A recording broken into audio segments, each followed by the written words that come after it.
تھوڑا تھوڑا یاداں دے رلی عید منائی ہاسے تھوڑا تھوڑا یاداں دے رلی عید منائی ہاسے چنا براتاں چاننیاں لنگ گئیاں چاننیاں لنگ گئیاں چنا براتاں یہ داؤد خیل ہے۔ صوبہ پنجاب کے ضلع میاوالی میں دریائے سندھ کے قریب ریلوے لائن پر واقع یہ ہے وہ داؤد خیل کہ اسے یہاں دیکھ کر حیرت ہوتی ہے۔ یہ دور دراز ویران سا پسماندہ علاقہ جسے جاگیرداروں نے ہمیشہ کچل کر رکھا۔ آپ ان علاقوں میں چلتے ہوئے اچانک داؤد خیل پہنچے تو حیرت زدہ رہ جائیں گے۔ جیسے صحراؤں میں سراب ہوتا ہے ویسے ہی ویرانوں میں یہ بہت بڑا صنعتی علاقہ ہے اور سراب کی طرح نظر کا فریب نہیں، ٹھوس حقیقت ہے۔ داؤد خیل میں سن 54 سے بڑے بڑے کارخانوں کے قیام کا کام شروع ہوا۔ اب یہاں 4 بڑی صنعتیں اور ان سے متعلقہ چھوٹی صنعتیں ہیں۔ ہزاروں لوگ برسر روزگار ہیں، بڑی بڑی کالونیاں ہیں، لمبی چوڑی آبادیاں ہیں۔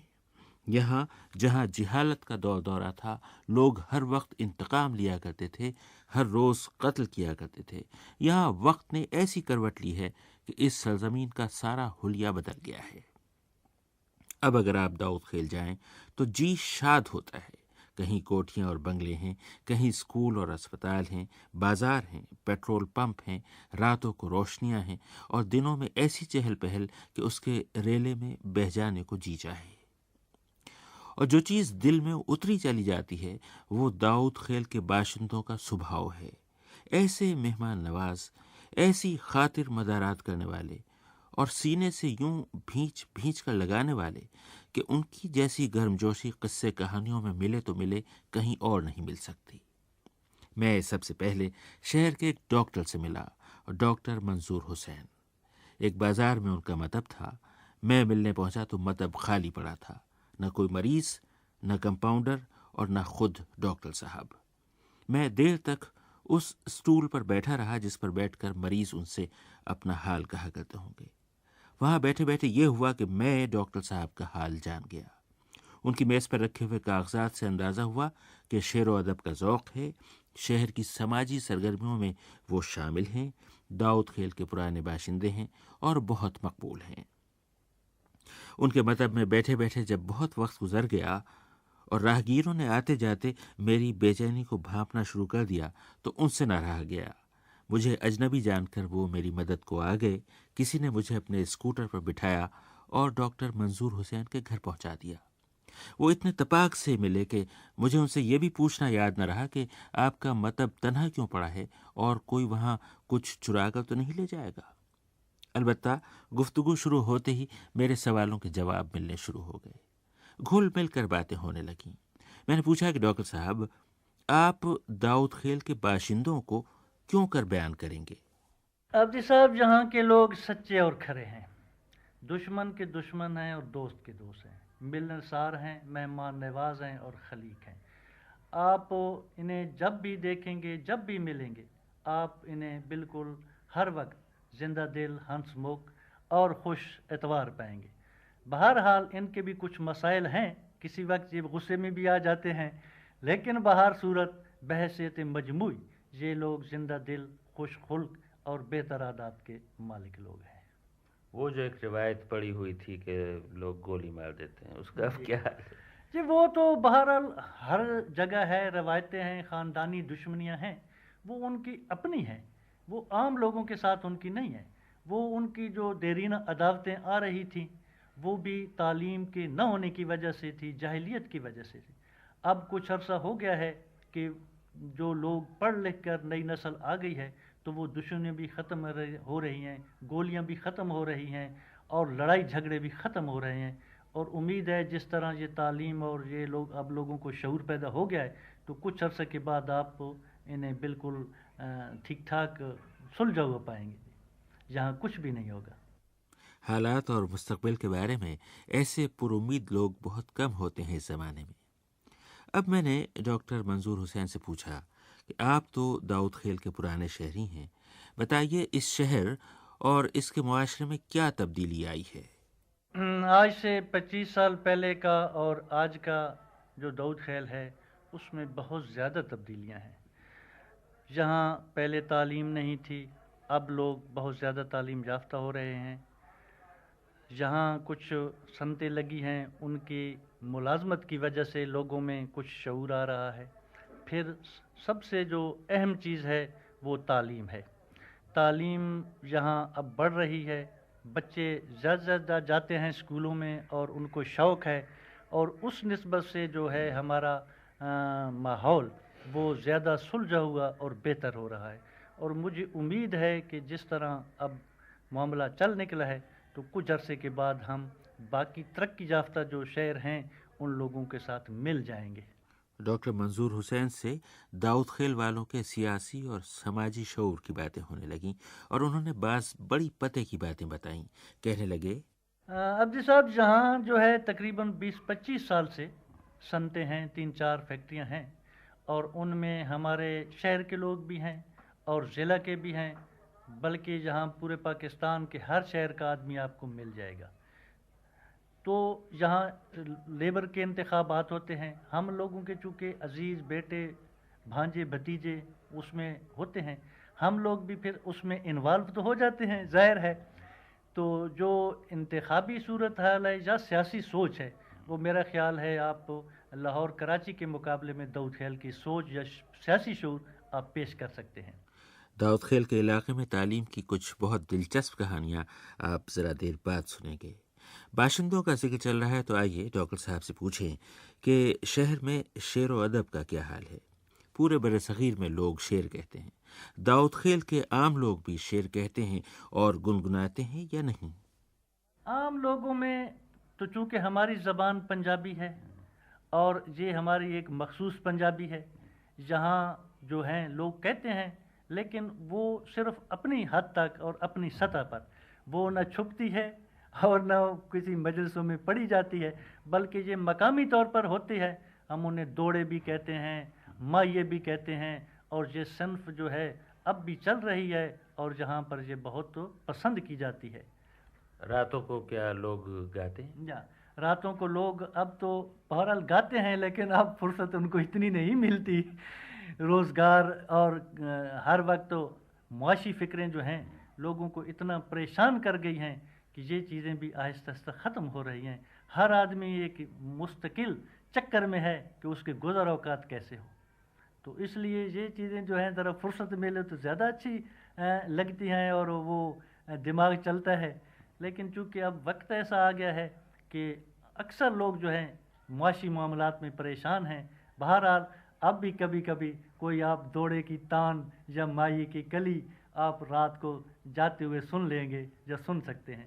اچھی ٹالی پیگھا پئیاں رل مل سئیاں جھوٹن گئیاں پہلے الارے ڈگ پئیاں چنا براتاں چاننیاں لنگ گئیاں ہے چاننیاں لنگ گئیاں چنا براتاں چاننیاں لنگ گئیاں۔ ہاں، تو تعلیم کی بات ہو رہی تھی۔ داؤد خیل میں یوں تو بہت سے دلچسپ لوگ ملے، مگر حبیب اللہ خان کی باتیں دل کے ورق پر آج تک نقش ہیں۔ خوب ہیں وہ بھی۔ سن 57 میں کسی کارخانے میں ملازم ہوئے تھے تو ان کی آنکھیں مسلسل دیکھتی رہیں کہ علاقے میں علم کی کمی ہے، لوگ تعلیم سے محروم ہیں، ایک اندھیرا سا ہے ہر جانب۔ چنانچہ 20 سال کی لگی لگائی ملازمت چھوڑی، داؤد خیل کے لوگوں کو پڑھانے کا فیصلہ کیا اور سن 77 میں تعلیم کے میدان میں اتر آئے اور آج تک جہالت کے اندھیروں میں اپنا چھوٹا سا چراغ جلائے ہوئے ہیں۔ اس روز چھوٹے سے چراغ جیسے ایک کمسن بچے کا قصہ سنا رہے تھے، اور یہ قصہ سچی تصویر تھا اس علاقے کے لوگوں کی پرانی ذہنیت کا۔ آپ بھی سنیے حبیب اللہ خان۔ مجھے یہی ایک واقعہ یاد آ رہا ہے کہ میں اسکول میں پڑھا رہا تھا، ایک بچہ تھا میرے پاس پڑھتا تھا 8ویں جماعت میں، اس کا نام تھا حبیب اللہ، میرا نام بھی حبیب اللہ ہے۔ بچہ بڑا پیارا تھا،